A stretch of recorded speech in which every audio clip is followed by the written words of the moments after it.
Morning everyone. I was talking to my flatmate about the Pagan Otherworlds tarot the other day, and he said, yes, I've got it, and you can have it. And he gave it to me. And here it is. I'm going to review it. Isn't that great?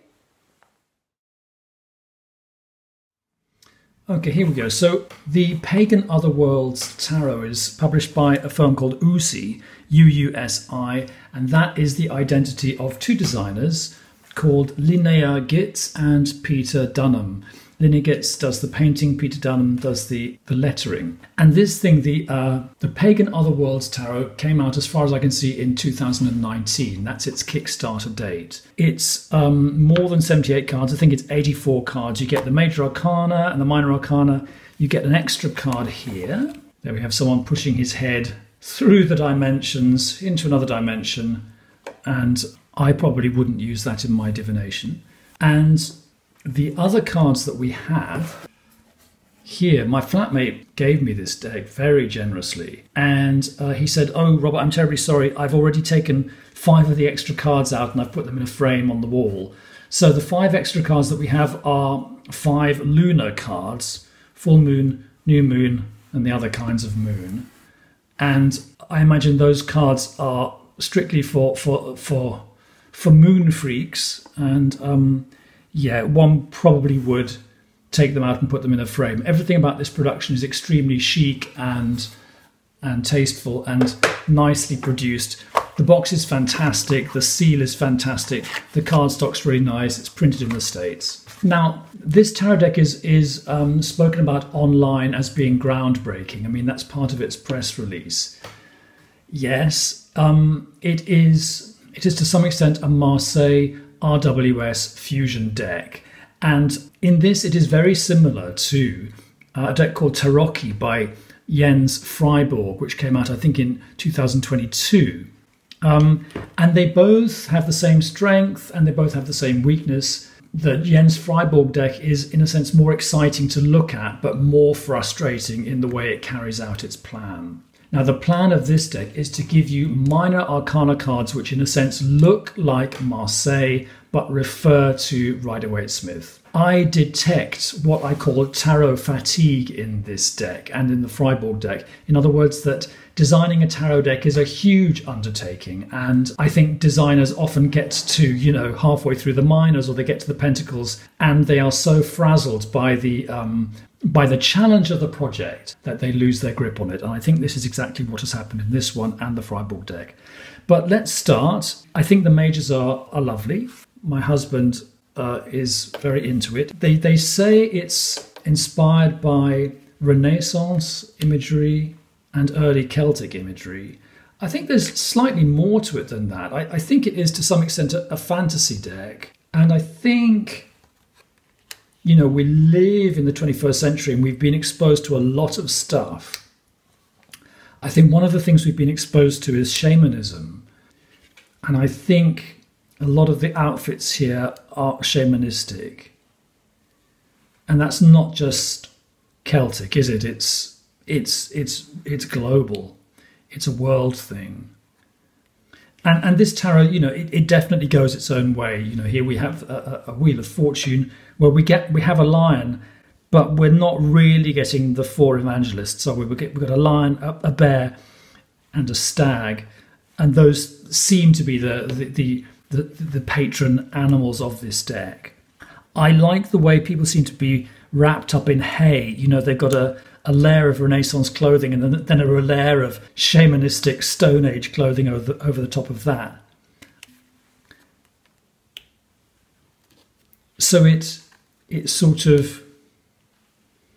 swings backwards and forwards, or swings around a number of different cultural influences. And I think that the artist is still very much on the case for this Major Arcana. I think those cards, for example, are really charming. There's a lot of landscape in this deck, that the actual rocks often contain, the rocks and the vegetation contain the character or the energy of the card. So yeah, the project really of this deck is to get the people out of the minor arcana, out of the pit cards. And so here we have, at the moment we're on pure RWS. That's not a person, that's God, isn't it? So he's allowed in. And I think the idea is if you can get the people out, you see more of the landscape. So you have more of an earth energy. So here we have quite clearly the two staves from the Two of Batons with the person taken out, and a memory of Pamela's landscape. And there again, we've got, haven't we? We've got Pamela's card without the person. Now, if the designers had kept to that brief, this would have been, you know, for me, the answer to the Maiden's Prayer. This would have been a very successful deck. We're going a little bit off-piste here, but it's a battle, isn't it? And we've got the two sides, the red tent and the green tent. So it's referring to Pamela's interpretation. We've got the victory laurels there. The Seven of Batons a little bit off-piste, but the Seven of Batons, for Pamela, it's defense. So they are woven together as a shield there, and that's fine. That's clearly an 8. That's clearly the 9 put up like a fence, and that's clearly the 10 in a bundle like a burden. So the court cards, I mean, I have my own ideas about court cards. I think that court cards are difficult, the most difficult part of the tarot. And most tarot designers just say, okay, I'm going to have charming court cards. I'm going to have gorgeous court cards. I'm going to have sexy court cards. And that's fine. And these are charming, gorgeous and sexy. Whether they have coherent tarot symbolism in them is another question. But I've given up expecting tarot decks to have coherent tarot symbolism in the court cards. There, you've got a lion there for the King of Rods. That's a start. Let's have a look at cups, and I think things are still pretty. The project is still pretty coherent. With the 3, we have the pumpkin from Pamela. With the 4, we have the cloud. It's a little bit further away. With the 5, we have the image of 2 upright and 3 reversed. Very good. With the 6, we have, in a sense, the flower pots. The 7, that's absolutely an RWS 7, except there's no guy standing there. That's absolutely an RWS 8. And the 9, you could pause there, but actually that is exactly how the cups are in the 9 in the RWS. I'll show you. That's sort of the formation. So, you know, RWS has slightly colonized tarot, hasn't it? And if you are trained with RWS, you will remember that shape. And clearly here, that will remind you of the rainbow from the 10. So some charming and stylish cards. We've got no fish there, but we do have a queen who seems to have the Holy Grail, and the king does seem to be on the water. I would say that those court cards are a little bit more coherent than the rods. Swords. We're still referring to RWS. Clearly. The 5, the defeat. The 6 with the boat.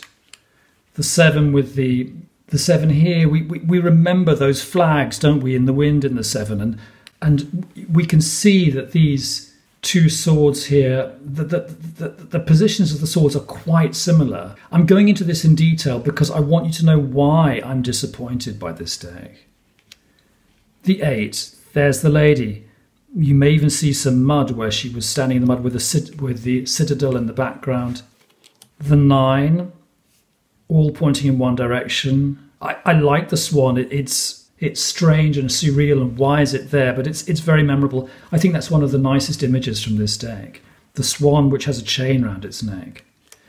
And then the 10, the disaster card. Well, there is a skull, and that's clearly quite a forbidding row of swords. Okay, we have the page with the birds at the top. We have a good knight, a queen who has retained the position of the RWS, and then the king who's just really doing his own thing. He's not really referring to Aquarian values or anything like that, or King Solomon or what have you. He's just a charming and sexy and original king. Okay, and here we get to the pentacles. And I want to just say that I'm happy for the artist to be subtle about this. I don't need everything to be served up on a plate, but let me show you what I mean. Okay, so that's in a sense great, because that is a traditional Marseille two of pentacles, which Pamela has transformed into something else, this whirling, juggling infinity sign. So this card has its place in this deck, clearly. Now we go to the 3. Okay, so the formation is different, but we do have a feeling of something being built. And as I say, that the rocks and stones in this deck are very important, and I like that. The 4. Now we get a bit more challenge to find a connection between the two sets of imagery. And I think, let's say the artists are being super subtle here.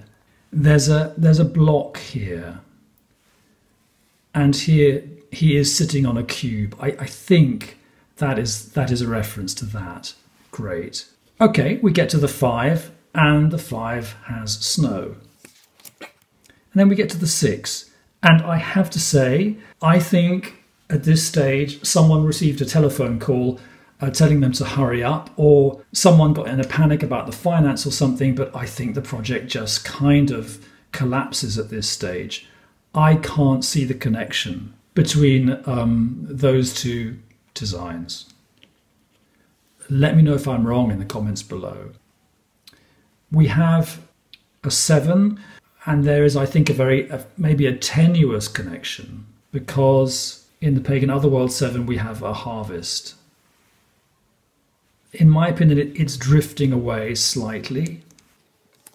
And then the 8, I mean, yeah, okay. What on earth is the connection between that? Pamela thinks that in the 8 of Pentacles, the man is producing work. He's churning it out. Well, yeah, maybe the tree is producing stuff, but then isn't that the imagery of the 7 of Pentacles? What can I say? That doesn't work for me as a connection.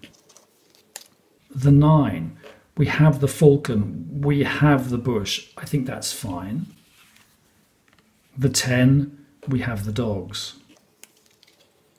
So with the court cards, that does make me remember Pamela. That doesn't. I think the Knight of Pentacles is famous for having really being very grounded. The horse has his feet on the ground. The Queen of Pentacles, of course, belongs very firmly in a Pagan Otherworlds deck and looks very comfortable there, as does the King. So to go back, my objections can be boiled down into really 2 cards, actually. I see a very tenuous reference there. I see absolutely no reference there. I see a tenuous reference there, which I would not find easy to work with. And similarly here, I find that tenuous. And I don't really understand why the artists gave up this project of putting the symbols in the same formations as they were in the RWS. That's a fantastic and clever and stylish thing to do, and they just stopped doing it. So those are my feelings about this deck. I'm not sure if it's so stylish and so chic that I would use it if it's going to be constantly annoying me for its inconsistencies. And it's really very, very like the Jens Freiburg deck. I've looked at that one online, and you have really exactly the same thing, even though in that case it's worse because you have about 5 or 6 cards where the connections between RWS and Marseille just go out of the window. But yeah, it's nice, isn't it? It's pretty, and I'm sure it'll make someone very happy. You have been watching Robert Farrar on Robert Farrar's Tea and Tarot, and I will be back next week. Comments below. Keep reading, folks.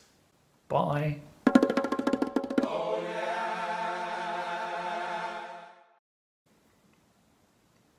O moon, when I gaze at thy beautiful face,